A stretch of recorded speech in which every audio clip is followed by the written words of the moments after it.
El título de esta exposición es La Santa Síndone, prueba de la pasión y resurrección de Jesús.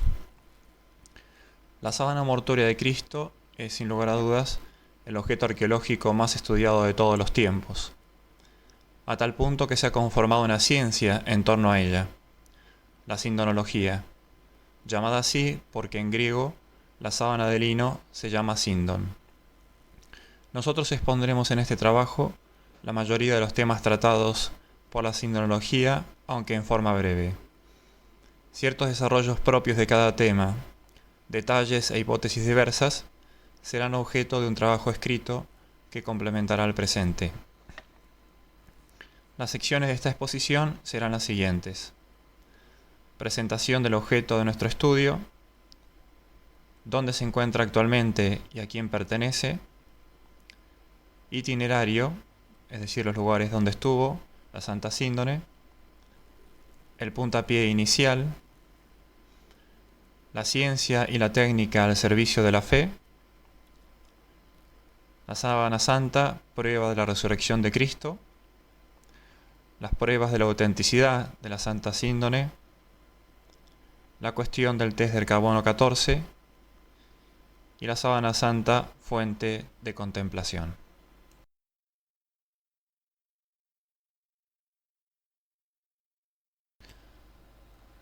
Llamamos sábana santa a la sábana mortuoria de Cristo, es decir, la tela de lino que sirvió para envolver su cuerpo el Viernes Santo en su entierro provisorio. Síndon es un término griego que significa justamente tela de lino. Se utiliza a veces como sinónimo la palabra sudario, pero ya veremos que esa asimilación es incorrecta.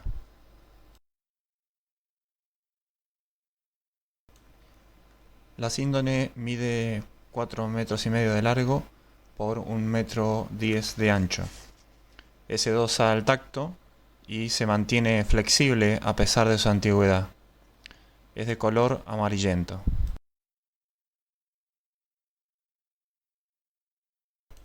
Sobre la sábana santa se ve, aunque de una manera confusa, la imagen de un hombre corpulento de 1,80 metros de altura, de barba y cabello largo, en la posición típica de un muerto. La imagen es frontal y dorsal. El hombre está completamente desnudo, pero sus manos tapan la región pélvica.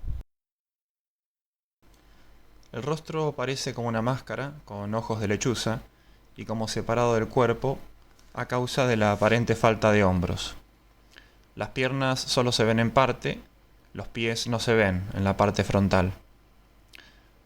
Se contemplan pequeñas marcas a lo largo de todo el cuerpo, y algunas manchas nos llaman particularmente la atención. La de la cabeza, la de los brazos y muñeca derecha, y en la imagen dorsal, la de la planta del pie derecho. Todas las manchas son de color carmín malva. También se observan dos líneas casi negras y, hasta hace muy pocos años, diversos parches en forma triangular. Decimos hasta hace pocos años, desde el siglo XVI hasta el siglo XX, porque hace muy poco se han quitado esos parches, aunque ha quedado la forma triangular en el lugar donde estaban. Poco a poco iremos haciendo la lectura de esas diversas huellas y elementos a la luz de los estudios del siglo XX.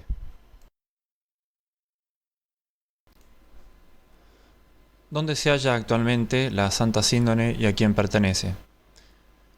La sábana se halla en la ciudad de Turín, ciudad muy importante de Italia, industrial, ciudad de grandes contrastes, porque es ciudad de santos como San Juan Bosco, San José Cafaso, que posee esta sagrada reliquia de la síndone y que sin embargo es también uno de los centros principales de satanismo de Europa. En esa ciudad, en la catedral de esa ciudad de Turín o Torino, se halla la catedral de San Juan Bautista, construida en el siglo XV. En el siglo XVII, el sacerdote y arquitecto Guarino Guarini, construye esta capilla anexa a la catedral, destinada a cobijar la Santa Síndone. Para llegar a la capilla hay que atravesar toda la catedral y ascender una empinada escalera que se halla a la derecha del altar mayor. En el centro de la capilla, el arquitecto Antonio Bertola construyó el altar de la Síndone. Es de mármol negro, bien ornamentado, sobre un estrado con escalones y circundado por querubes dorados. Por sobre él hay un segundo altar en una cavidad cubierta con 2 rejillas de hierro, llamado el sepulcro. Allí tras las rejas se veía una caja de madera decorada. Dentro de ella había un cofre de hierro cubierto de amianto y con 3 cerraduras.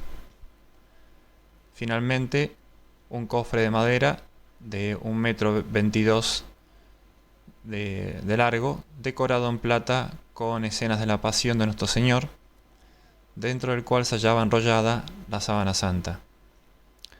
Ya no está allí, como explicaremos a continuación. Desde el año 1998, la sábana santa se halla contenida en una urna de metal con 2 placas antibalas de 5 milímetros de espesor cada una, separadas ambas por un espacio estrecho. El cristal que cubre la sábana santa tiene 6 centímetros de espesor, pesa 1 tonelada y es también antibalas. La atmósfera interior es 99% gas argón, un gas inerte, y solo 1% de oxígeno. Una computadora regula las demás condiciones que podrían dañar a la sábana, la humedad, presión y temperatura durante las 24 horas del día. La estructura también incluye un sistema de iluminación mediante fibra óptica. Un sistema rotatorio posibilita la disposición vertical u horizontal de la reliquia y un carro de altura regulable permite su traslado.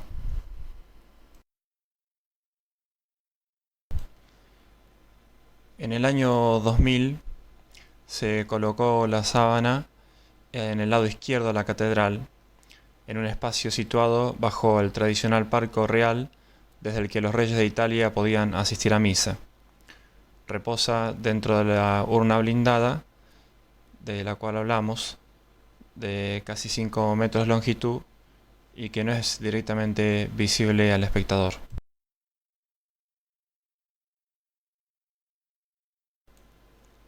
En el año 2005 se inaugura una nueva ornamentación de la urna que se considera más digna de la sábana sagrada, más adecuada. La urna está ahora recubierta por un tejido ligero, ignífugo y que puede retirarse fácilmente.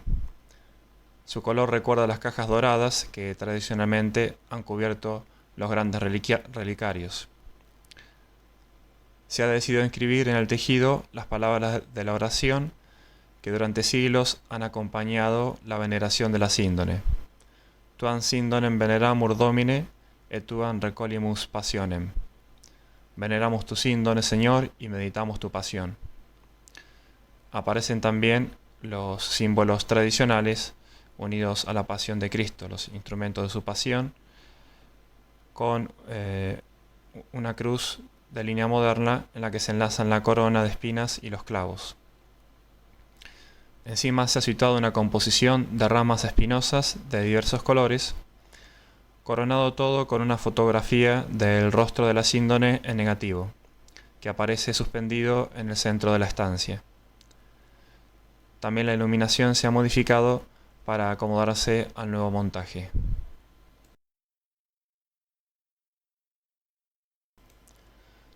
Durante 5 siglos fue propietaria de la Santa Reliquia la Casa de Saboya. Fue recién en el siglo XX que la Iglesia recuperó la que es su más importante reliquia. En efecto, el 18 de marzo de 1983 moría el rey Humberto II, legando el mejor tesoro de sus antepasados a su primitiva propietaria. Pero ¿cómo vino a dar la reliquia a Turín desde Jerusalén? El itinerario de la sábana. ¿Dónde estaba la sábana santa antes de llegar a Turín? Es de imaginar que San Pedro guardó el mismo día de la resurrección la tela que había cubierto el cuerpo del Divino Maestro. ¿Pero qué ocurrió después? No lo sabemos con certeza. De todas maneras, existen algunos documentos que nos permiten una reconstrucción parcial del camino de la sábana santa, y desde su llegada a Occidente en el siglo XIV se conoce bien su trayectoria.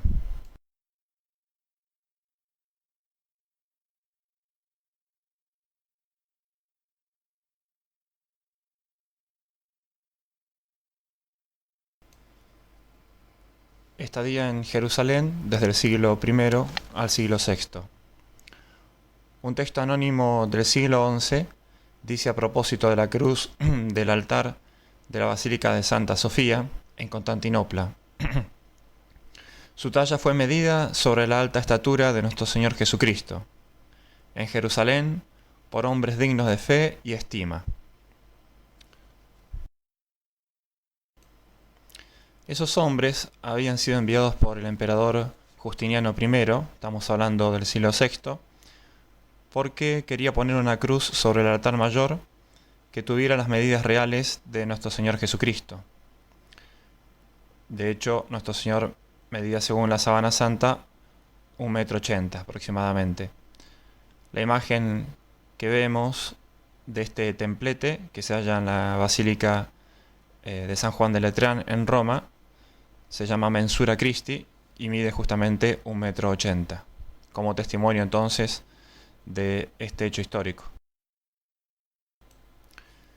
En Constantinopla, siglo VII a siglo VIII. A causa de la toma de Jerusalén por parte de los persas en el 614, la venerable reliquia fue llevada a Constantinopla para evitar que fuera destruida o robada. En Edesa, desde el siglo VIII hasta el siglo X. Edesa es actualmente Urfa, al sudeste de Turquía. Probablemente fue a dar en esta ciudad a causa de la querella iconoclasta que tuvo lugar en Constantinopla en la época del emperador León III, quien gobernó del 714 al 741. Tenemos que hacer aquí un paréntesis, porque no podemos dejar de mencionar la leyenda del rey Abgar y el santo Mandilion. Una tradición que tiene algunas variantes nos dice que en la época de Cristo vivía en Edesa el rey Abgar, enfermo de lepra. Dicho rey habría solicitado al divino taumaturgo que fuera a curarlo. Jesús le responde que no iría él en persona, pero que le enviaría un discípulo que lo sanaría. El enviado del rey Abgar, antes de partir para llevar la respuesta a su señor, pintó un retrato de Cristo y lo llevó a la corte. O según otra versión, el mismo Cristo tomó el paño y estampó en él su rostro, como un presente para el rey. Ese retrato, aqueiropoietón, no hecho de mano de hombre, es el Mandilion, que durante siglos se ha venerado en Oriente con gran fervor, y que algunos piensan no es sino la misma sábana santa. Nuevamente en Constantinopla, años 944 al 1204. En 1986 se descifró un manuscrito griego de la Biblioteca Vaticana que contiene el sermón que hizo un tal Gregorio, archidiácono y refrendario de la iglesia de Santa Sofía, con ocasión de la llegada de la sábana santa a Constantinopla. Venía desde Edesa. Y dice ese documento: ella, la imagen que ha sido impresa por los solos sudores de la agonía, que han emanado del rostro del príncipe de la vida, como coágulos de sangre y por el dedo de Dios. Tales son, en efecto, los adornos que han coloreado la imagen de Cristo.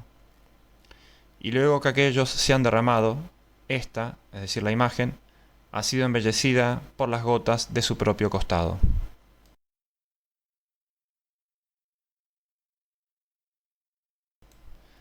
En abril de 1204, cuando los cruzados estaban por tomar Constantinopla, Robert de Clary, caballero picardo, describe las riquezas y reliquias de la ciudad. Dice lo siguiente: y entre esos había un monasterio que se llamaba Madame Sainte Marie de Blacherne, donde estaba el lienzo en el que nuestro Señor fue envuelto, el cual cada viernes era desplegado enteramente, de tal manera que se podía ver la figura de nuestro Señor Jesucristo. Y ni griego ni francés supo jamás qué ocurrió con ese lienzo cuando fue tomada la ciudad.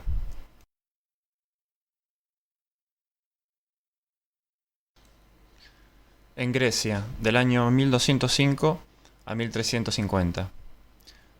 Desde el día siguiente a la toma de Constantinopla por los cruzados, el santo lienzo fue llevado a Atenas. Esto lo sabemos por una carta que le dirige el sobrino del emperador Isaac Ángel II al Papa Inocencio III, reclamando entre todos los tesoros robados a su tío lo que es santo, decía el sobrino, las reliquias, y entre ellas el objeto sagrado entre todos, el sudario, que se encuentra presente en Atenas, año 1205.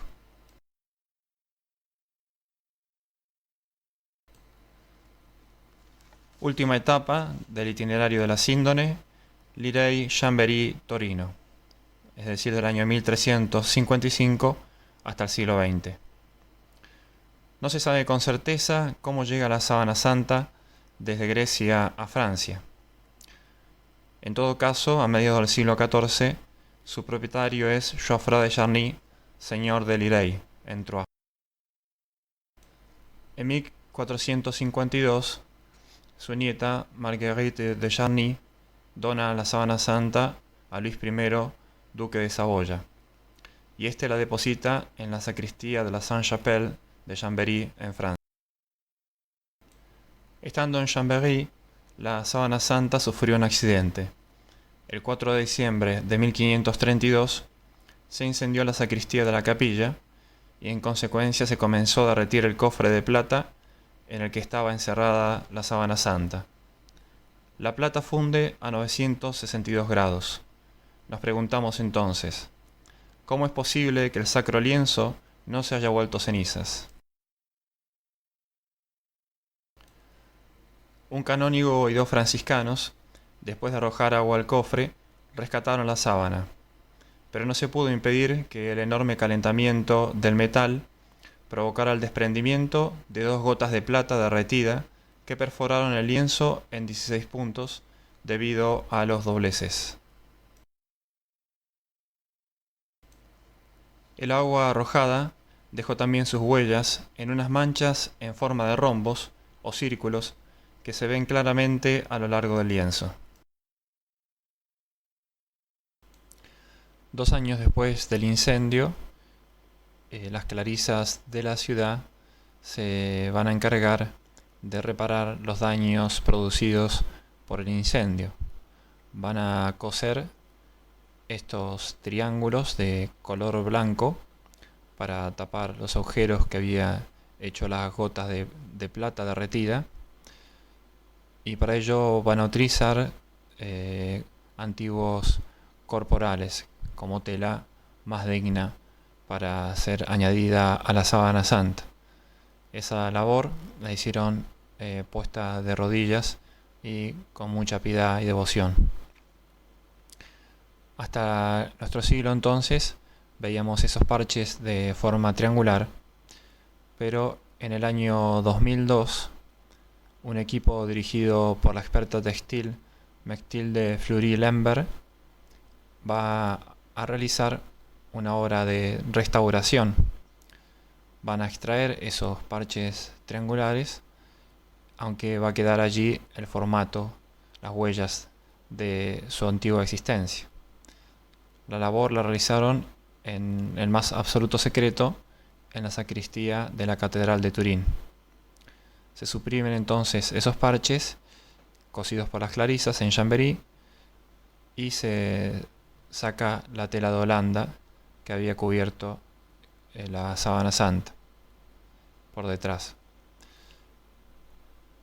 Se retiran también los detritos orgánicos, el polvo y la suciedad acumulados en el lienzo y el forro, y se estira el lienzo para eliminar las arrugas.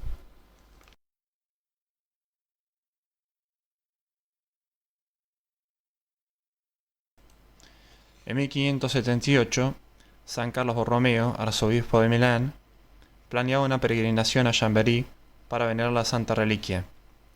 Pero entonces el duque de Saboya, para evitar dicho viaje, la envió a Turín, donde quedó hasta nuestros días.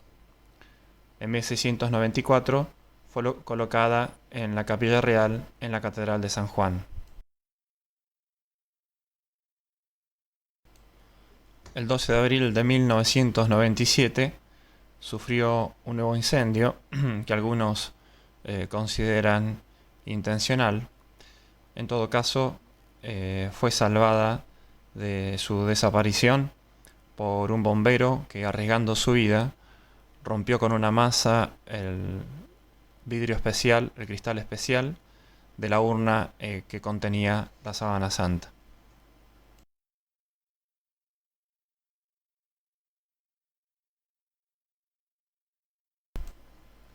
En esta imagen podemos recapitular el itinerario de la sábana santa desde Jerusalén hasta Turín, pasando por Constantinopla, por Edesa, por Atenas y en Francia, Lirey, Chambéry, hasta llegar entonces a Turín o Torino.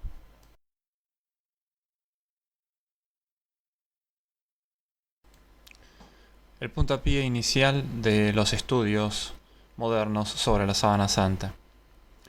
Desde que la sábana santa había pasado a ser propiedad de la Casa de Saboya, pocas veces se la había expuesto al público para evitar así su deterioro. Pero en 1898 se iba a casar el futuro rey Víctor Manuel III, y por ello se organizó una exposición del santo lienzo. Un fotógrafo amateur, de profesión abogado, llamado Secondo Pia, obtuvo permiso para tomar fotos de la sagrada reliquia.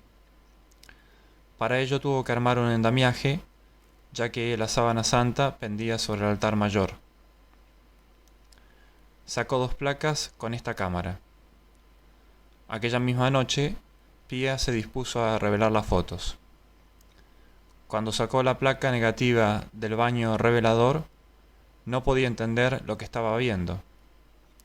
El negativo fotográfico que sostenía en sus manos era en realidad un positivo. Es decir, que la imagen impresa en la sábana era un negativo fotográfico, cuyas áreas oscuras aparecían claras en la placa y viceversa. Y lo que ocupaba el lado derecho en la Santa Síndone, tal como se la ve a simple vista, aparecía en el lado izquierdo del negativo fotográfico. Este descubrimiento insólito fue el inicio de los estudios científicos sobre la Santa Síndone y la causa de posteriores exposiciones con el fin de ser fotografiada y estudiada en detalle.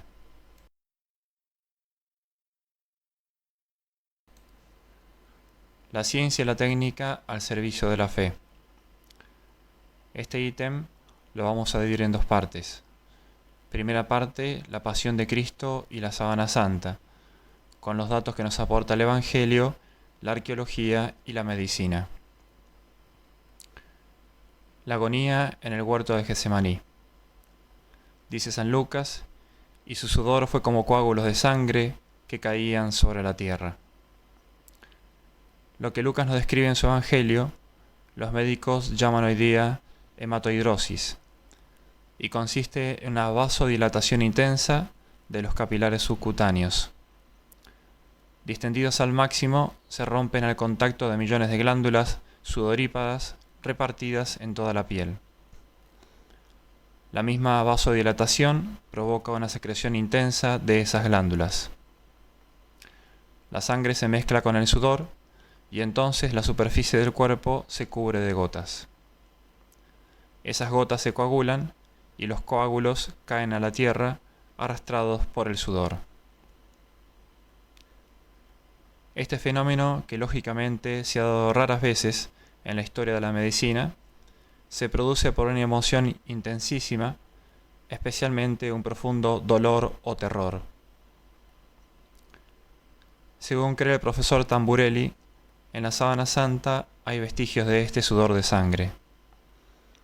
Con su mini computador ha detectado que la cara del hombre de la sábana, aparte de los innumerables reguillos y grumos de sangre que la surcan, está toda ella embadurnada de sangre. Esta espantosa agonía de Getsemaní debilitó enormemente a nuestro Señor. Su cuerpo era tierra roturada, preparada para ser sembrada de golpes y azotes.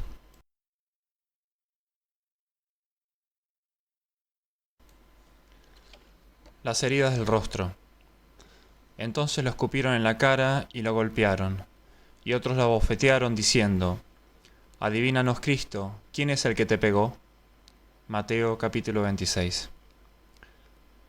El Dr. Willis hace la siguiente enumeración de las heridas que se pueden verificar en el divino rostro: tumefacción de las dos cejas, un rasgón en el párpado derecho, una gran hinchazón bajo ese ojo,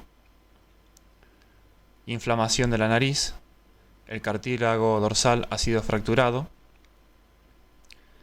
herida triangular sobre la mejilla derecha, la punta orientada hacia la nariz, tumefacción de la mejilla derecha, inflamación del costado izquierdo del mentón.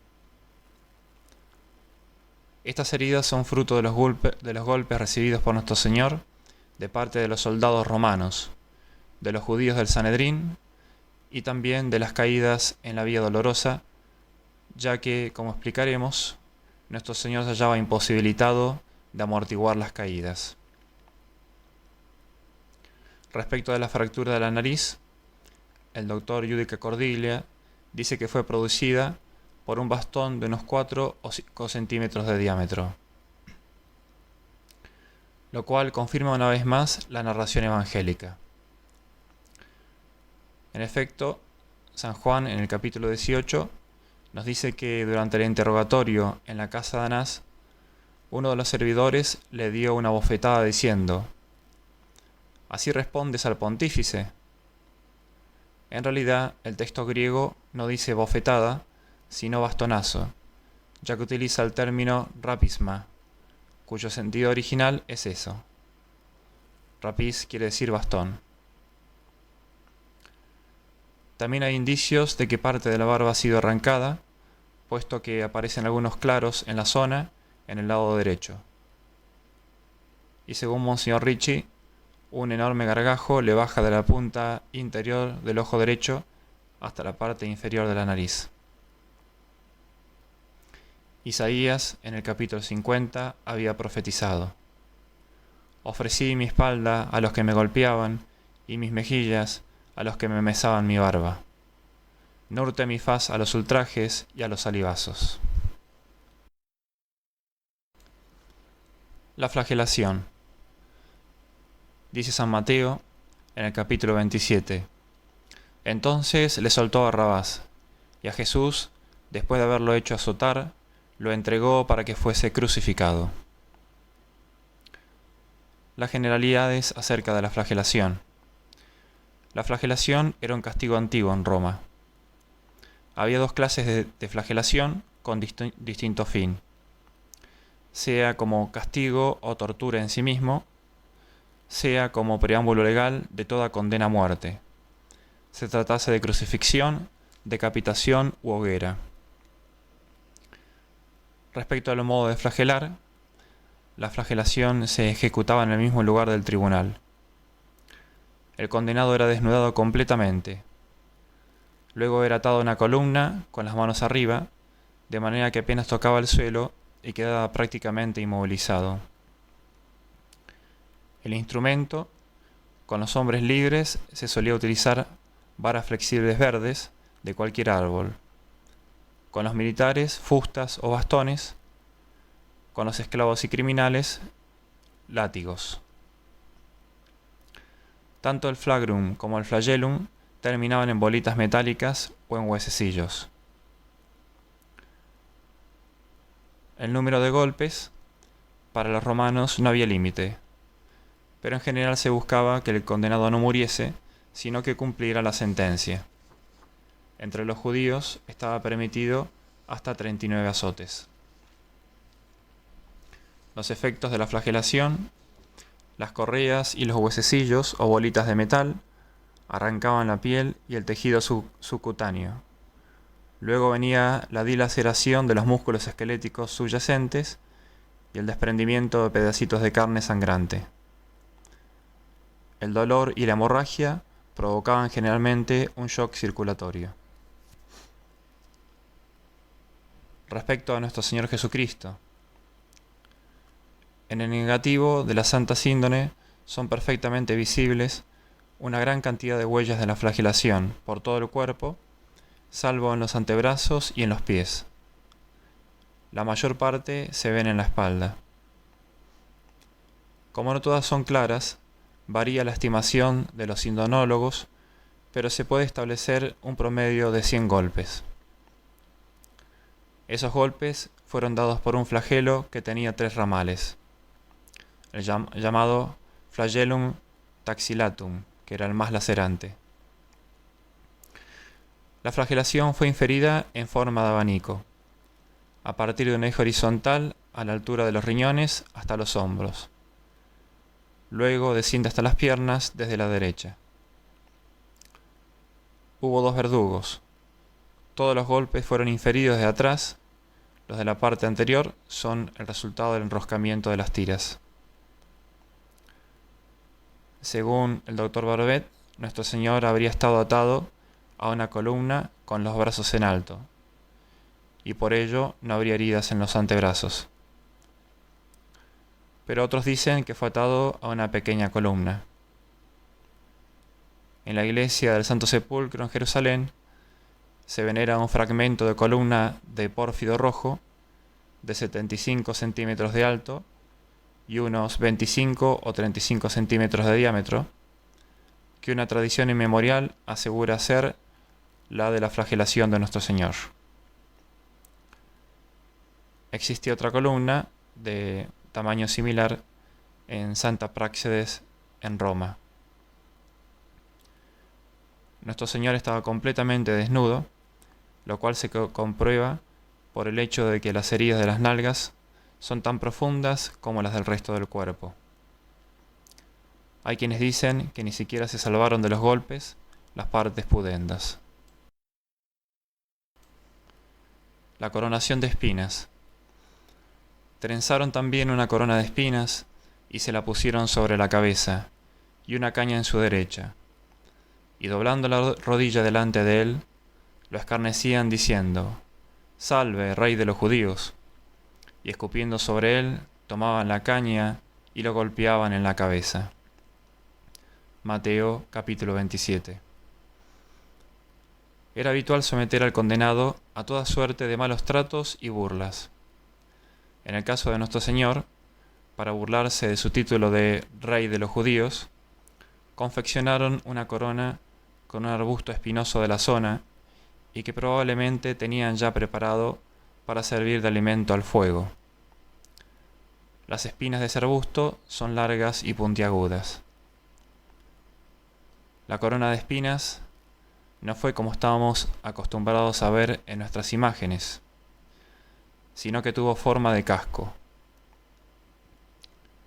Las huellas de esta coronación en la sábana santa son las siguientes. En la nuca es donde vemos más sangre. Ello es lógico porque la cabeza golpeaba contra el madero durante la permanencia en la cruz. Se ven regueros de sangre de forma irregular que se paran a cierta altura, a causa del junco que en forma de vincha sujetaba las espinas. Ese junco que actualmente se halla en Notre Dame de París. El rostro, en la parte frontal, los regueros de sangre son más discretos, pero bien nítidos. Hay sangre en el pelo. Desde la parte alta de la frente descienden 4 o 5 reguerillos de sangre, pero hay uno que nos llama especialmente la atención. Comienza con el pinchazo en lo alto, cerca del nacimiento del cabello, y corre hacia la ceja izquierda, formando una épsilon. Esta forma se debe a las arrugas de la frente producidas por el dolor. Este detalle es una marca más de autenticidad de la síndone. En las pinturas, las gotas de sangre corren apresuradamente sobre la frente y las sienes. Los lados. Las dos manchas laterales son muy semejantes. Son chorros más bien finos, casi rectilíneos, que brotan de la región de las protuberancias frontales. En cada lado dibujan una V invertida. Ello se debe al cambio de la posición de la cabeza estando sobre la cruz. La mancha gruesa del medio de la frente es de sangre venosa que corre lenta y pesadamente y se coagula por adiciones sucesivas. En cambio, las otras dos manchas son de sangre arterial, los regueros firmes y precisos. Estas manchas concuerdan perfectamente con ciertas venas y arterias que nos enseña la anatomía, pasan por allí. Ello es una prueba más de autenticidad. La fisiología de la coagulación sanguínea fue establecida recién en el siglo XVII.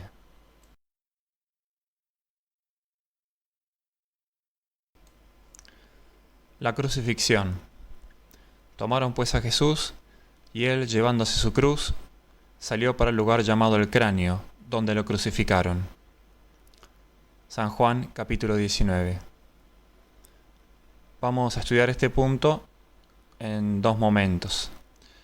Crucifixión y arqueología, es decir, la crucifixión tomada en general. Segundo punto, la crucifixión y la síndone. Crucifixión y arqueología. No fueron los romanos los inventores de este terrible suplicio, sino que lo tomaron de los cartagineses. En tiempos de guerra se crucificaba a los desertores, ladrones y rebeldes vencidos. En tiempos de paz era un suplicio destinado especialmente a los esclavos. La conformación de la cruz. Estaba compuesta de dos palos, de dos maderos, uno vertical, llamado stipes, y el otro horizontal, llamado patibulum. El stipes ya estaba preparado en el lugar del suplicio. O sea que el condenado llevaba solo el travesaño, el cual pesaba unos 50 kilos. Difícilmente el ajusticiado podría cargar con toda la cruz, que pesaría unos 100 kilos. Solo en algunos casos, el stipes no era muy alto, lo que permitía que las bestias lanzadas al circo desgarraran fácilmente a los crucificados y a los lobos devorar los cadáveres. Además, esta altura facilitaba el trabajo de los verdugos. Al parecer, los romanos unían los dos maderos en forma de T. El patíbulo tendría una muesca en el medio para ensamblarlo al stipes. El supedaneum, soporte de los pies, que estamos acostumbrados a ver en nuestros crucifijos, parece no haber existido, sino ser simplemente fruto de la imaginación de pintores y escultores. Sí, en cambio, el llamado sedile, el asiento. Se trataba de un soporte de madera que pasaba entre los muslos y sostenía el perineo, la parte inferior de la pelvis. El fin de ese sedile, de ese soporte, era prolongar considerablemente la agonía, ya que ahí se apoyaba el ajusticiado para respirar. Disminuía entonces la tracción sobre las manos, que era la causa de asfixia y tétanos. ¿Cómo era la crucifixión? El condenado era previamente flagelado. Y como dijimos, la flagelación se hacía estando el reo completamente desnudo. Así quedaba hasta la muerte. Desde allí llevaba el patíbulo encuadrado por 4 soldados, el Tetradion, mandados por un centurión llamado Exactor Mortis. Ellos mismos se encargarán luego de crucificarlo. El reo llevaba una cuerda anudada a la cintura para ser arrastrado por medio de ella, y colgando de su cuello una tablilla con su nombre y la causa de la condenación, el titulus, que luego era fijado en la cruz para que todos lo vieran. En el camino era azotado despiadadamente, y los transeúntes lo maltrataban, lo insultaban y se burlaban de él. Al llegar al lugar del suplicio, se hacía acostar al condenado, estirando los brazos sobre el patíbulum, y luego se los clavaban. Los verdugos lo ponían de pie y enganchaban el patíbulum al estipes, el palo horizontal al vertical. Finalmente, los soldados montaban guardia para que nadie viniese en ayuda del crucificado. Los familiares, después del deceso, podían dar sepultura al crucificado. Si no, iba a parar a una fosa común o era devorado por las fieras y aves de rapiña.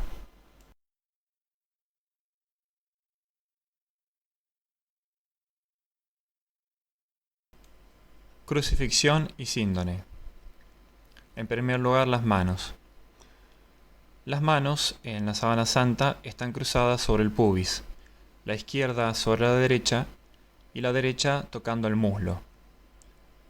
El hombro derecho está un poco más bajo que el izquierdo y por eso la mano derecha llega más lejos. Al contemplar las manos en el santo lienzo, hay dos cosas que nos llaman la atención.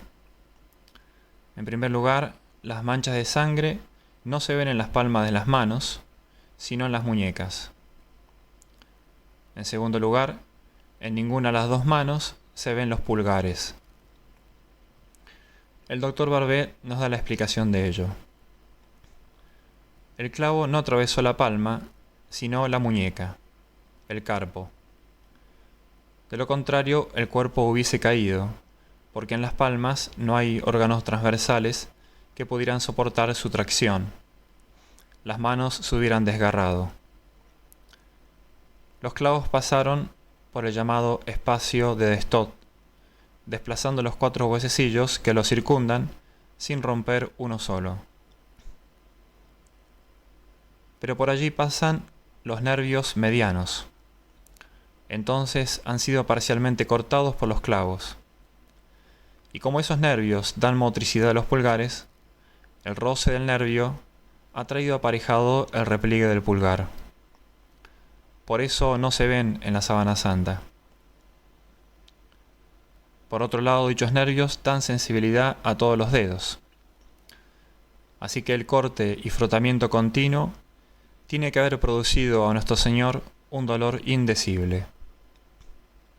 Barbet dice que el corte de un tronco nervioso es el dolor más insoportable que un hombre puede experimentar, y casi siempre acarrea un síncope. Respecto a los pies, ¿por dónde atravesó el clavo los pies? Un único clavo que unió los dos pies. El doctor Merat ha estudiado bien las llagas y ha concluido que el clavo debió pasar entre el segundo y tercer hueso cuneiforme del tarso, delante del escafoides. Puso un calco de un esqueleto sobre el contorno del pie y esos dos calcos sobre la mancha de sangre del lienzo. El punto de salida del clavo es la pequeña mancha opaca rodeada de un halo claro, a partir del cual la sangre ha corrido hacia el antepié. Este reguero está acompañado de un fluido claro, donde se evidencia la reacción de albúmina, componente de la sangre. La llaga del costado. Dice San Juan, en el capítulo 19, uno de los soldados le abrió el costado con la lanza, y al instante salió sangre y agua. Era común que los crucificados recibieran un golpe de gracia, es decir, para cerciorarse de la muerte real. Según la mancha que vemos en la sábana santa, junto a uno de los parches cosidos por las clarisas, los médicos han calculado que la lanza pasó entre la quinta y sexta costilla en el lado derecho. La herida tiene forma oval y mide 4.4 centímetros por 1.4 y corresponde exactamente a la forma de la punta de la lanza romana llamada lancia. De la herida se ve surgir sangre, no de manera homogénea, sino interrumpida por zonas claras que corresponden a un líquido incoloro. Se trata de albúmina. Respecto al agua que vio salir San Juan del Sagrado Corazón, hay distintas hipótesis de qué podría haberse tratado. Según Barbet, fue flujo pericardial o suero. Existen otras teorías al respecto, pero nos interesa señalar curioso documento del Papa Inocencio III, que data del siglo XIII. Este Papa escribió a 2 obispos para decirles que no es lícito hablar de humor o flema cuando el evangelista dice que vio agua. Y el Papa se tenía a esta interpretación literal, recordando también lo que es la exégesis tradicional de este hecho.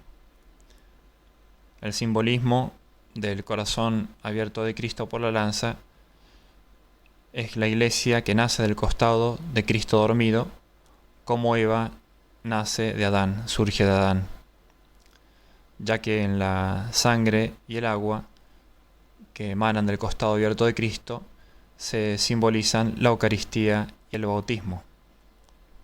O también, según otra interpretación, las dos de las 3 formas del bautismo, el bautismo de agua y el bautismo de sangre, que es el martirio. En la imagen dorsal también vemos una gran mancha de sangre. Se ve a la altura de los riñones otra mancha de sangre bastante ancha a la derecha y después se divide en reguerillos cuando se acerca al lado izquierdo del tronco. Lo curioso de esta mancha es que es transversal, a diferencia de las demás que aparecen en la sábana santa. ¿Qué puede haber ocurrido? Si bien la aurícula derecha y probablemente la vena cava superior ya se habían vaciado por el golpe de la lanza, al descender el cuerpo de la cruz se ha derramado sangre de la vena cava inferior. Como el cuerpo, al ser transportado hacia la tumba, está horizontal, este nuevo flujo de sangre se deslizaría por el lado derecho y continuaría transversalmente por la parte posterior en la zona inferior al tórax. La llaga del hombro. En el hombro derecho, en la parte externa de la región subescapular, hay una larga escoriación de unos 10 centímetros. La zona posterior parece estar formada por una acumulación de escoriaciones. Estas se superponen a varias llagas de la flagelación que están como aplastadas y alargadas respecto de las contiguas. Evidentemente, el patibulum ha frotado la zona y ha reabierto las llagas de la flagelación. También en la región escapular izquierda hay una herida de forma redondeada. Las llagas de las rodillas. Sobre todo en la rodilla derecha se ven varias escoriaciones de tamaño diferente. Evidentemente, esas heridas tienen como causa las caídas de nuestro Señor sobre el terreno pedregoso de la vía sacra.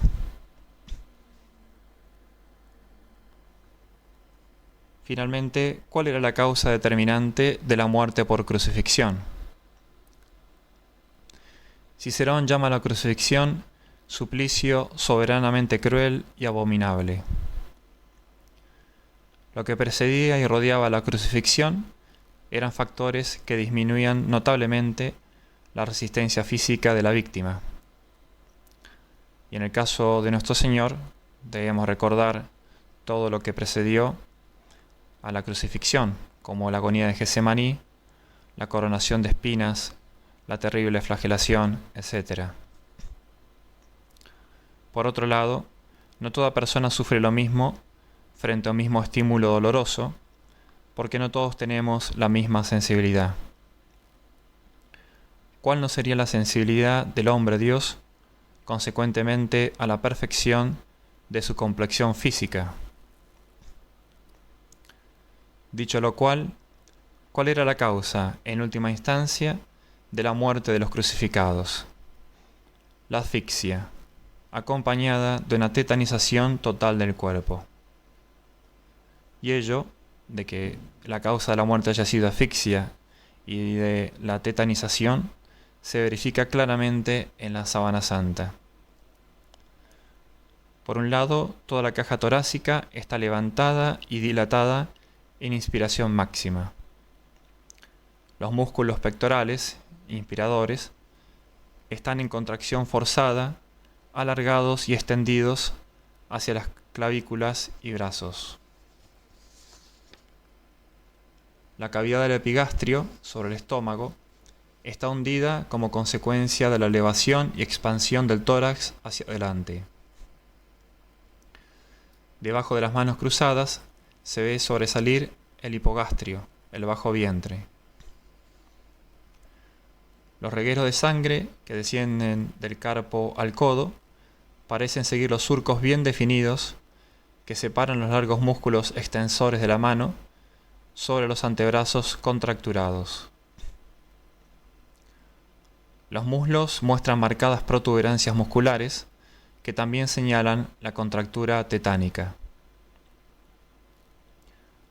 Una última observación. Barbet nos dice que nuestro Señor no murió reclinando la cabeza hacia el costado, como estamos acostumbrados a ver, sino hacia adelante.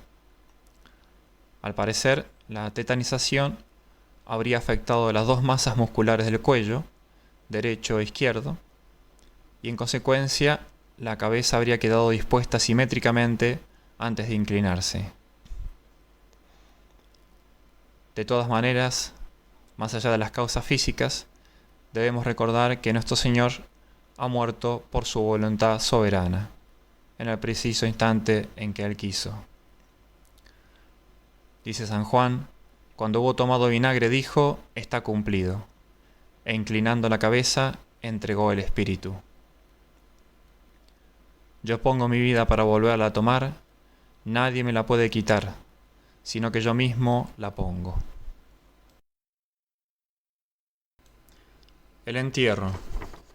José tomó pues el cuerpo, lo envolvió en una sábana limpia y lo puso en el sepulcro nuevo, suyo, que había hecho tallar en la roca. Después rodó una gran piedra sobre la entrada del sepulcro y se fue. Mateo capítulo 27. Las tumbas eran cavadas en la roca, como hoy día se puede comprobar en los alrededores de Jerusalén.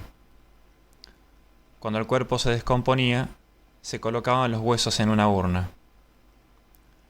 Por eso habitualmente había pequeñas habitaciones anexas que servían de osario, y de esta manera varios sujetos de la misma familia podían ocupar la misma tumba.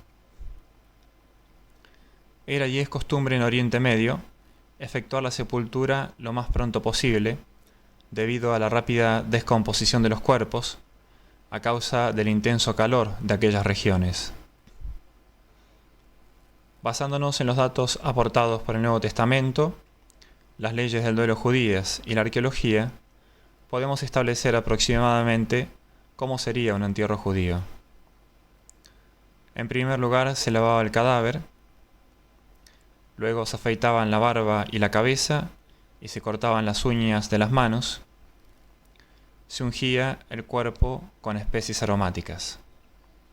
En el caso de nuestro Señor, las especias que llevó Nicodemo, unos 45 kilogramos de mirra y aloe, parece se utilizaron con el fin de retardar la putrefacción del cadáver, ya que no podría completarse el entierro sino después de más de un día.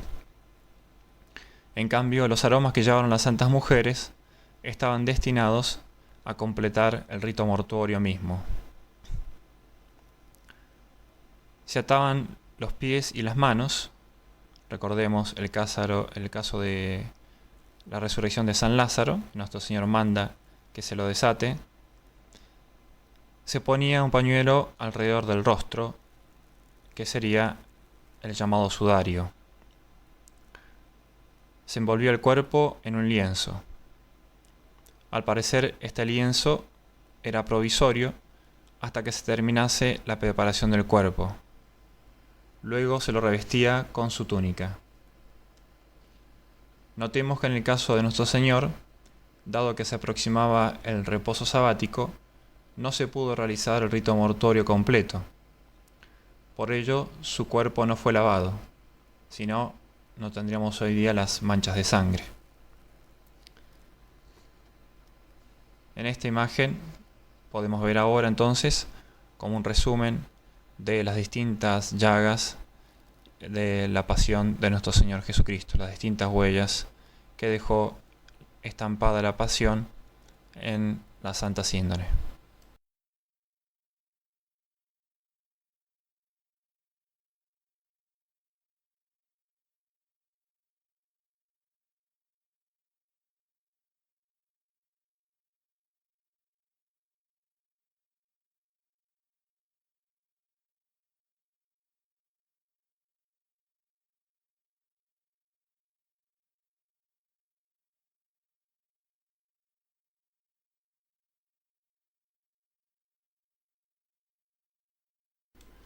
Comenzamos aquí la segunda parte de la sección que hemos denominado la ciencia y la técnica al servicio de la fe. Introducción.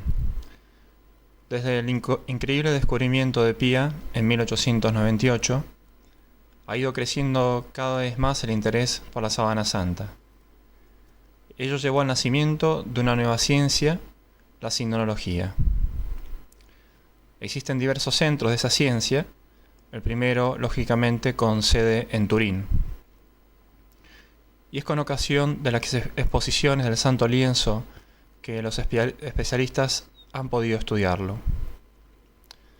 Los primeros estudios se hicieron en la exposición de 1973, pero los más importantes son los de 1978. En ese año, un grupo de norteamericanos, el STURP, Shroud of Turin Research Project, pudo estudiar la sábana directamente. Para ello trasladaron una gran cantidad de sofisticado material técnico a Turín. La técnica del aire espacial se pondría al servicio del creador del universo. A continuación, expondremos los principales hallazgos de 1973 y 1978 y los demás que siguieron sus huellas. Características de la tela. En 1973 fueron dadas 4 muestras al profesor Gilbert Rice del Instituto Tecnológico Textil de Gantes, en Bélgica. Esas muestras eran 2 hilos y 2 trocitos, uno de la parte principal de la sábana santa y el otro de la banda lateral izquierda. Rice observó las muestras al microscopio y determinó lo siguiente. La tela es de lino puro, está tejida con la técnica llamada espina de pescado o espigado. Este tipo de tejido llevaba bastante tiempo hacerlo, unos 4 o 5 meses. Por ello, era costoso. Así que las telas más usadas en la época de nuestro Señor, tanto en Palestina como en Roma o Egipto, eran de armadura simple, un hilo arriba, otro abajo. Lo cual nos indica que la persona que adquirió la sábana santa era una persona pudiente. Pensamos entonces en José de Arimatea. Dijimos que la tela era de lino, pero Rice, estudiando detenidamente la tela, detectó restos de algodón. Esto quiere decir que el telar utilizado para tejer la sábana de Cristo fue también utilizado para tejer prendas de algodón. lo que prueba que se trata de Medio Oriente, porque en Europa no crece el algodón.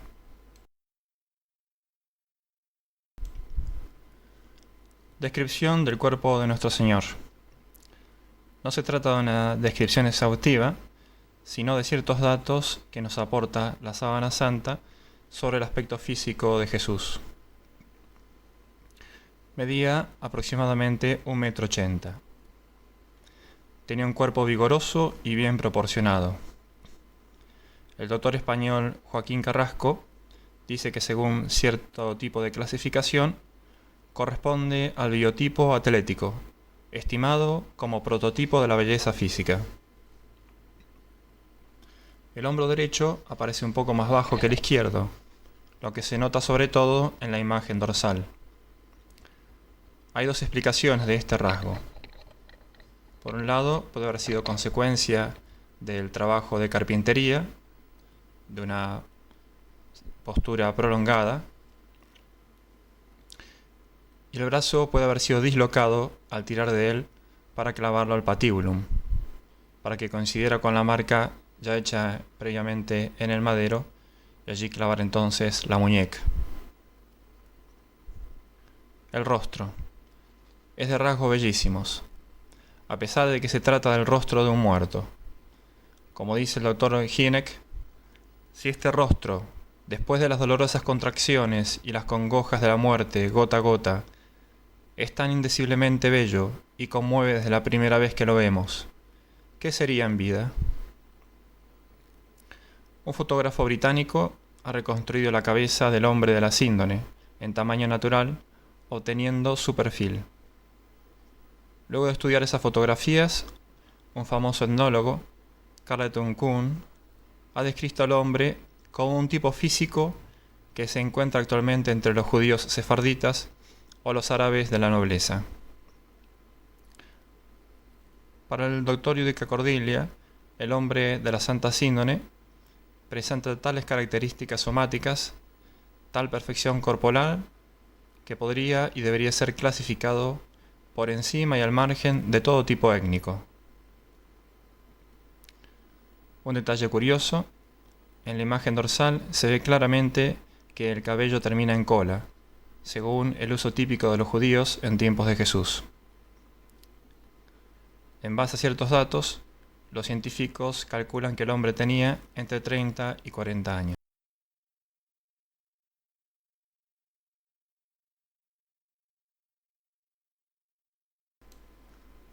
Las manchas de sangre. Dos científicos, John Heller y Alan Adler, realizaron estudios en su laboratorio del New England Institute. Examinaron varias muestras sobre cinta adhesiva que contenían trocitos de fibrillas manchadas de sangre para determinar por microscopio el espectro de luz transmitido por aquellas muestras. Como resultado de este estudio, se determinó la presencia de hemoglobina. Luego comprobaron la existencia de porfirina mediante luz ultravioleta. Por su parte, Vernon Miller y Samuel Pericori sacaron fotos de fluorescencia ultravioleta a las zonas de sangre. Y en 3 heridas, la del costado, la de la muñeca y el reguerillo del pie derecho, en la imagen dorsal, descubrieron un borde fluorescente. Ahora bien, la sangre en sí misma no es fluorescente. Se supone pues que esa fluorescencia se debe al suero, el fluido incoloro de la sangre. Por otros experimentos, se constató la existencia de proteína y hierro, 2 componentes de la sangre. Finalmente, diremos que el doctor Baima Bolone, profesor de medicina legal en Turín, determinó por sus estudios que la sangre es del tipo AB, mismo tipo de sangre que se encontró en el sudario de Oviedo y también en el milagro del Anciano. El doctor Tryon cree haber determinado la presencia de los cromosomas XY, es decir, de varón. En 1973, Max Frey, criminólogo suizo, recibió el encargo de autenticar las nuevas fotografías de la Sábana Santa obtenidas en 1969. Como Frey era palinólogo, notó la presencia de esporas de polen en la superficie del lienzo y obtuvo permiso para recoger algunas muestras. Decimos que Frey era palinólogo. La palinología es la ciencia que estudia las esporas de polen y que sirve en ciertos casos como herramienta auxiliar para descifrar ciertos crímenes. A lo largo de los meses siguientes, Frey fue separando con intenso empeño las diferentes esporas, las fue fotografiando y catalogando.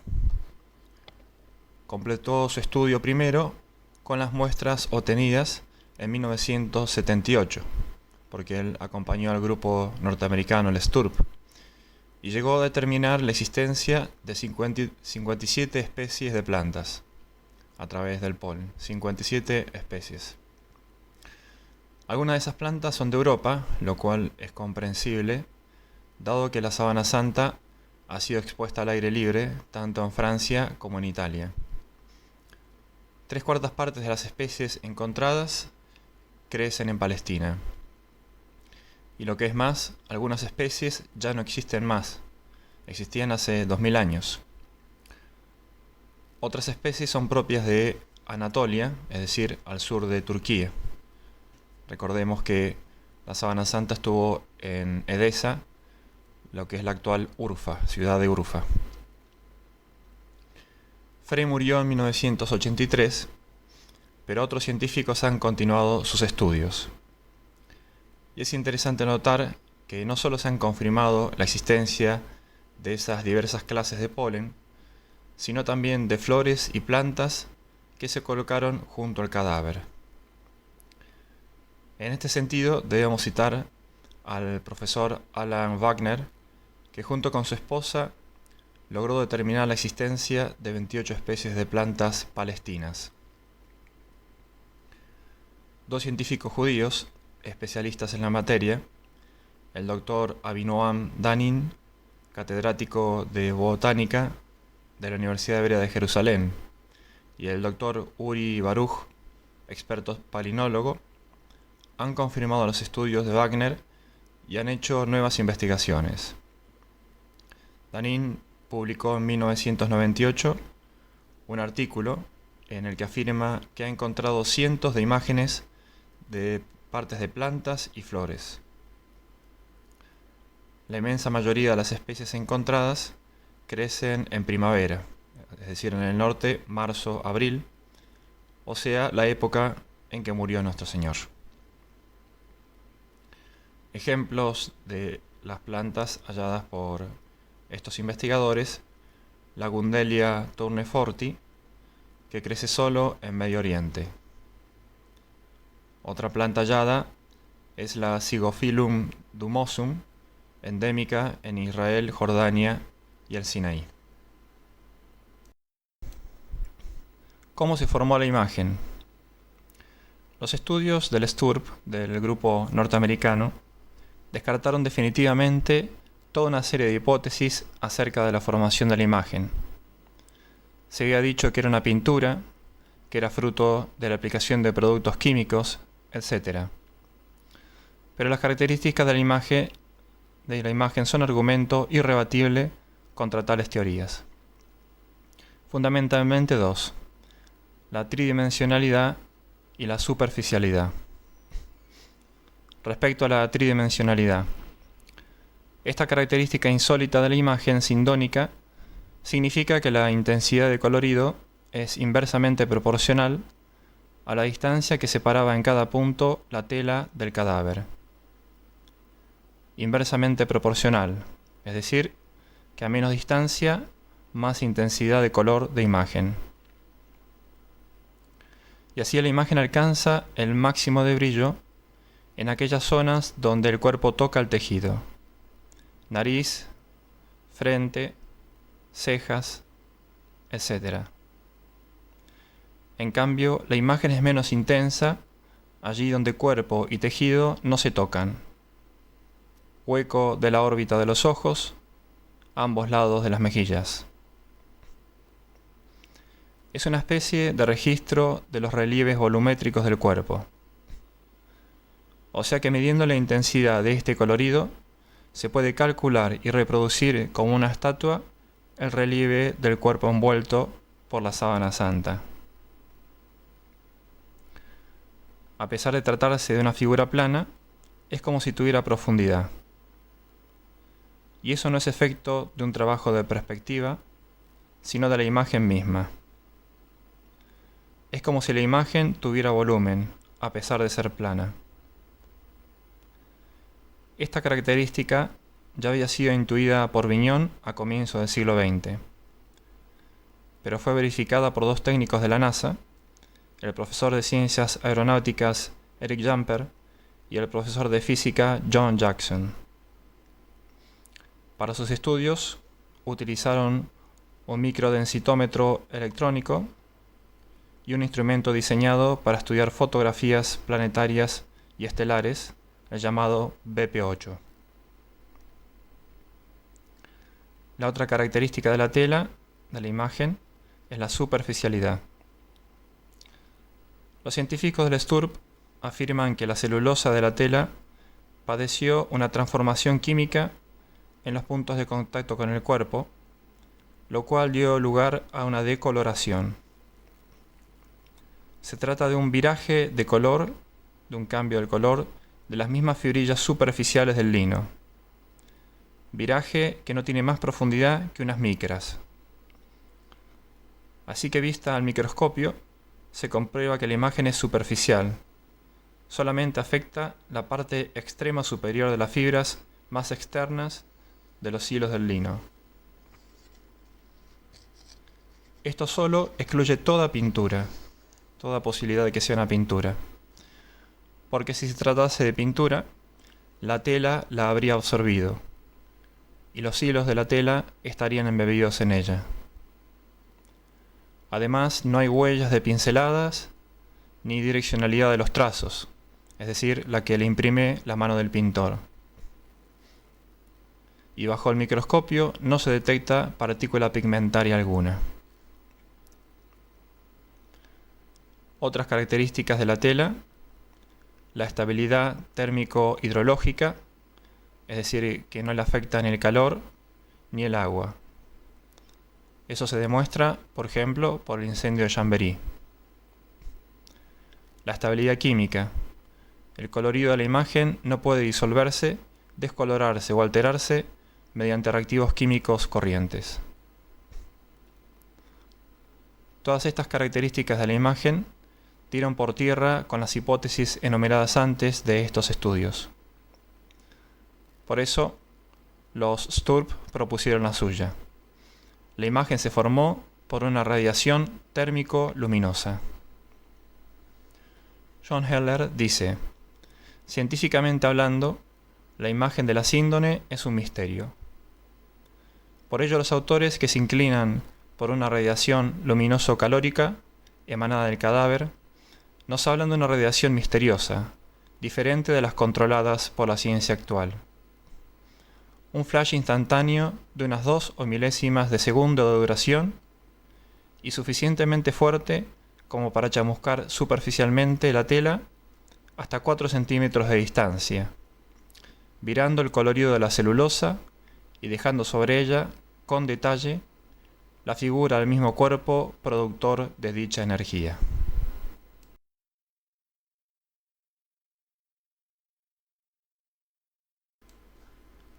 La sábana santa, prueba de la resurrección de Cristo. Las pruebas de que hablamos son pruebas indirectas, pero creemos que tienen gran importancia. El cuerpo de Jesús no se descompuso cuando estuvo en la sábana santa. Así lo demuestran los estudios científicos. Si no hay rastros de descomposición, es porque el cuerpo no estuvo mucho tiempo en la sábana. Volvió a la vida.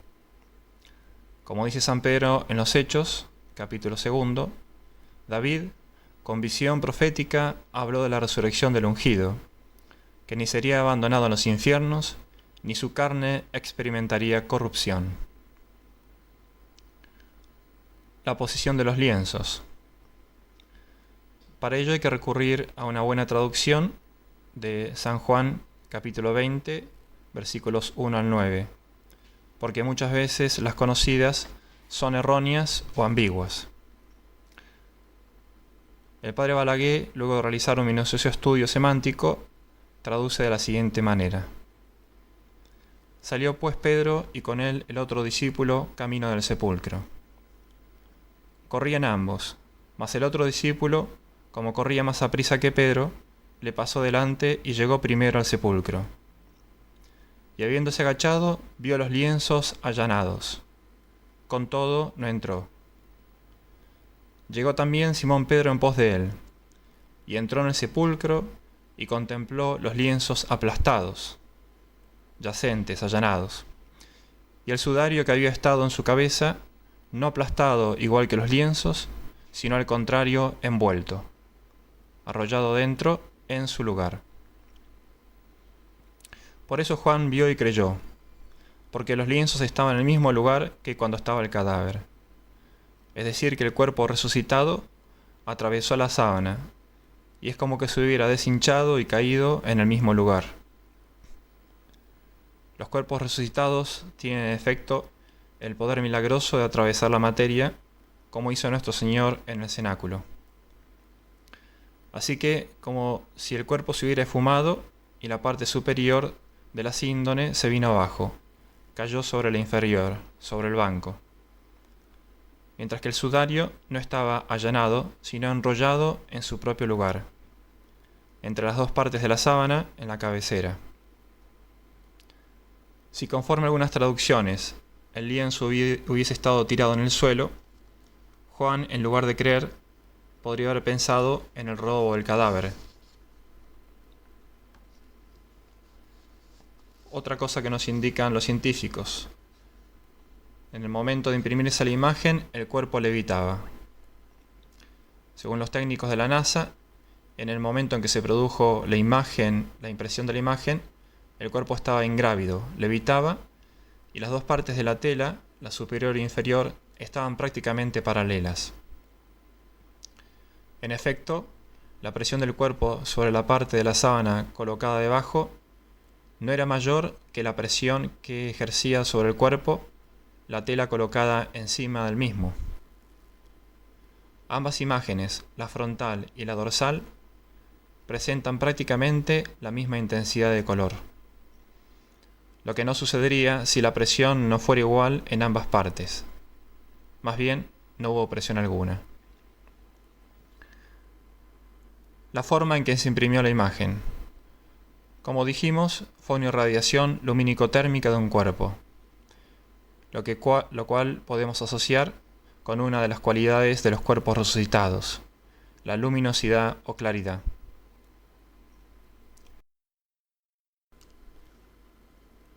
La manera en que se presentan las manchas de sangre.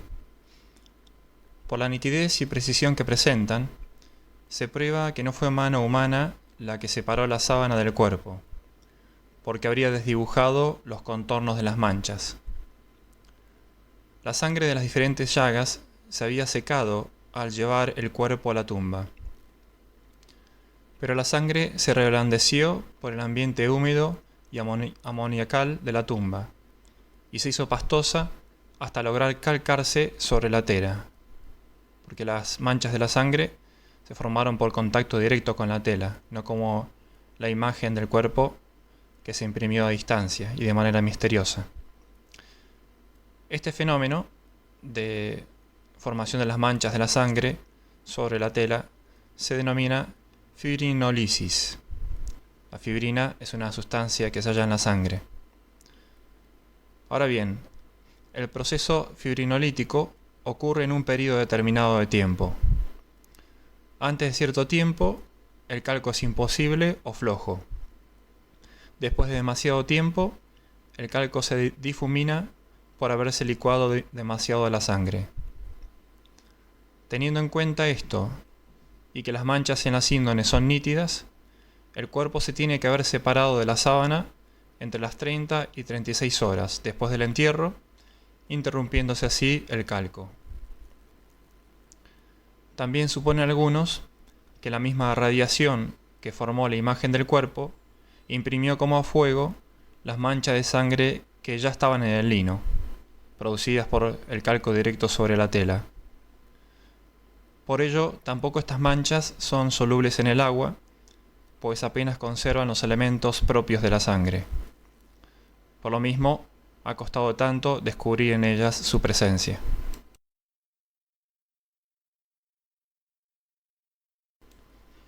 Las pruebas de la autenticidad de la sábana santa. Vamos a dar ahora una serie de pruebas de autenticidad de la sábana santa. En primer lugar, retomamos brevemente algunas ya dichas para verlas en su conjunto, y luego añadiremos otras. Unas prueban la antigüedad del lienzo y otras el hecho de que haya envuelto el cuerpo de Cristo. En primer lugar, en cuanto a la tela, debemos destacar el hecho que una sábana mortuoria haya llegado hasta nosotros, puesto que lo más lógico es que hubiese sido destruida. En efecto, los judíos tenían horror a todo aquello que hubiera tocado un cadáver, porque provocaba la impureza legal. El polen, sobre la tela se ha encontrado polen que pertenece a plantas de Palestina y Turquía. Ello nos confirma el hecho de que la síndone estuvo en Jerusalén y en Edesa. En cuanto a la imagen, es un negativo fotográfico, por sí solo prueba absoluta de autenticidad. Por un lado, porque la fotografía fue descubierta en 1830. Por otro lado, porque es imposible pintar una imagen de esas características. El autor no ve lo que está haciendo. Además, ¿para qué querría el falsario realizar una tal obra si nadie podría apreciarla? Acuerdo de la imagen sindónica con la medicina y la arqueología. Contrariamente a toda la tradición artística, las llagas de la crucifixión en la sábana no las vemos en las palmas, sino en las muñecas. ¿A qué falsario se le habría ocurrido pintarlas así, lo que causaría el rechazo de los observadores? Sin embargo, la sábana santa es fiel a la experiencia médica. Además, en la imagen sindónica no se ven los pulgares. ¿Por qué? La medicina nos da la respuesta. El clavo toca el nervio mediano y automáticamente el pulgar se retrae sobre la palma. ¿Un pintor medieval habría conocido y conservado ese detalle? Las manchas de sangre son de sangre verdadera y de contornos netos. La precisión de los regueros de sangre de la cabeza supone conocimientos extraños al hombre medieval y antiguo, porque la fisiología de la coagulación fue descubierta en el siglo XVII. Los regueros de los brazos suponen las dos posturas alternativas del crucificado al asfixiarse. ¿Para qué pintar ese detalle intrascendente? Acuerdo con la narración evangélica. La flagelación ha dejado claramente sus huellas. La coronación de espinas no era algo habitual. Los romanos ejecutaron ese acto de crueldad con nuestro Señor porque se decía Rey de los judíos. La precisión de las llagas de la crucifixión. Las piernas de Cristo no están quebradas y era habitual entre los romanos acelerar la muerte de los crucificados de esa manera. Se ve claramente la llaga del costado, como la narran los evangelistas. No cualquier crucificado se lo enterraría con una sábana de lino fino. Recordar que las víctimas de la crucifixión eran esclavos o criminales. El Evangelio nos dice que no hubo tiempo de realizar completo el rito funerario, por ello volvieron las santas mujeres con lo necesario para acabar ese rito. Es el caso del hombre de la sábana, porque si no, no habría manchas de sangre. Parte del rito, recordamos, consistía en lavar el cuerpo. Ausencia de descomposición. El cuerpo de la sábana santa no muestra rastro alguno de descomposición. Además, las manchas de sangre no están deformadas, lo que hubiera ocurrido inevitablemente si alguien hubiera desenvuelto el cuerpo. ¿Qué significa esto? Que se confirma la aserción del Evangelio. Jesucristo mismo dejó la tela en el sepulcro al resucitar. Formación y características de la imagen. Como vimos, la imagen fue formada de manera misteriosa por una fuente lumínico-térmica. La imagen tiene todas las características de un chamuscamiento. Y el gran descubrimiento del STURP, del grupo norteamericano, la tridimensionalidad de la imagen, que excluye categóricamente toda posibilidad de fraude. Hicimos entonces el recuento de las pruebas de autenticidad vistas anteriormente. Vamos ahora a continuación a algunas otras pruebas de autenticidad. La Santa Síndone y el arte. Hasta el siglo VI vemos que las representaciones pictóricas o escultóricas de Nuestro Señor nos lo muestran muy joven, imberbe y con pelo corto. Sin embargo, luego del siglo VI, se le comienza a representar de más edad, con barba y pelo largo. ¿A qué se debe ese cambio?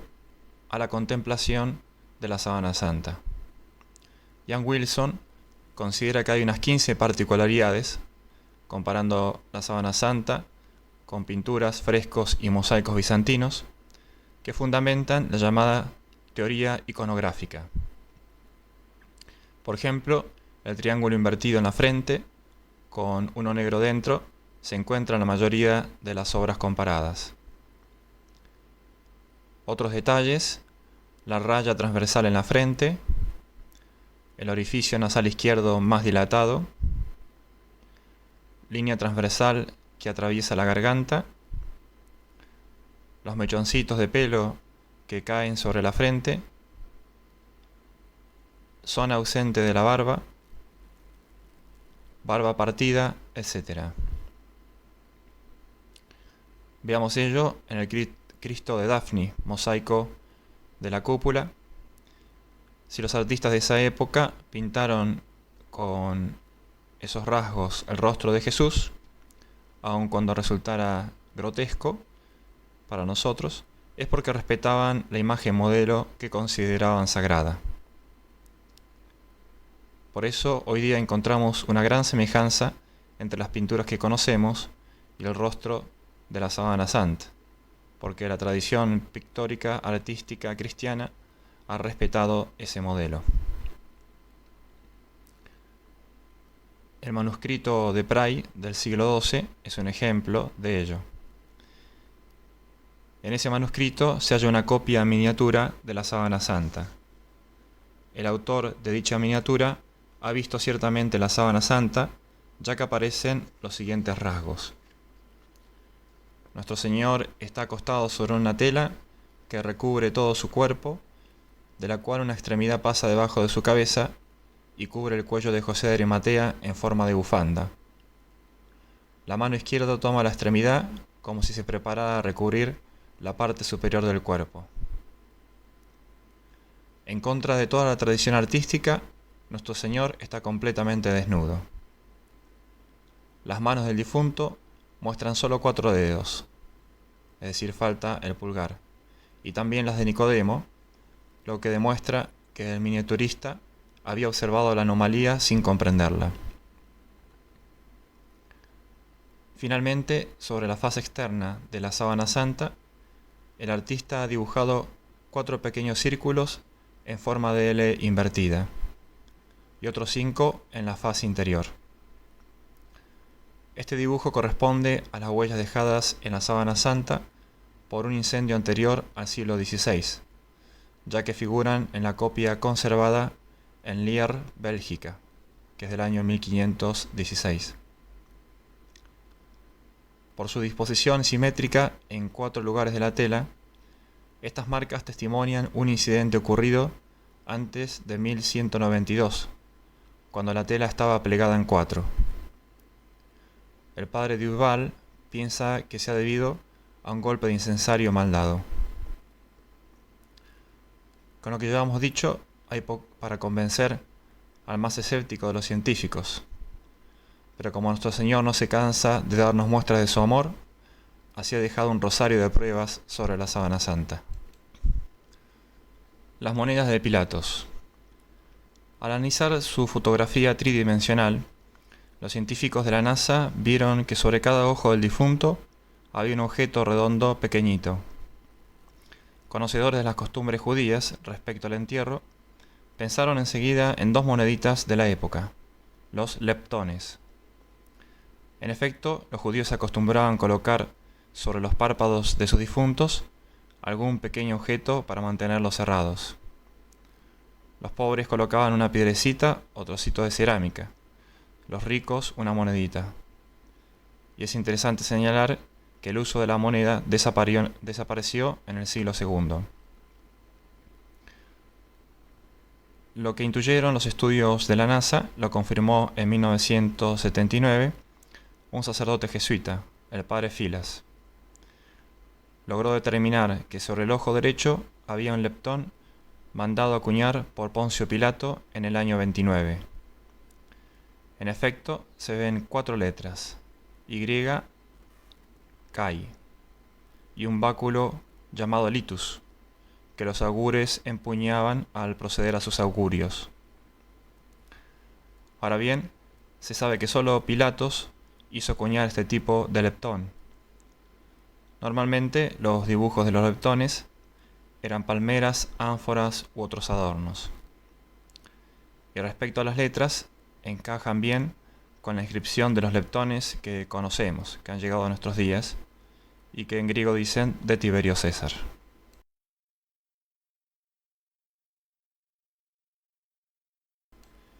El título de condenación. En el rostro se han descubierto algunas letras que el padre Aldo Marastoni, profesor de literatura antigua en la Universidad Católica de Milán, ha descifrado. Sobre la ceja derecha se ven 3 letras hebreas seguidas de un signo de puntuación. En medio de la frente, 2 inscripciones en latín, Iv e Iber, probablemente parte de Tiberius. En el lado izquierdo del rostro, de abajo hacia arriba, Innece, a muerte. Falta la M final porque se omitía en el latín vulgar. La misma inscripción y con los mismos caracteres se ve bajo el mentón y en el lado derecho del rostro, de arriba hacia abajo. La foto tridimensional del rostro deja ver a la izquierda, yuxtapuestas a Innece, ciertas letras latinas, restos de la palabra Nazarenus. No se sabe con certeza cómo se han podido imprimir esas letras, pero claro, uno piensa instantáneamente en el cartel de condenación que llevaban los condenados.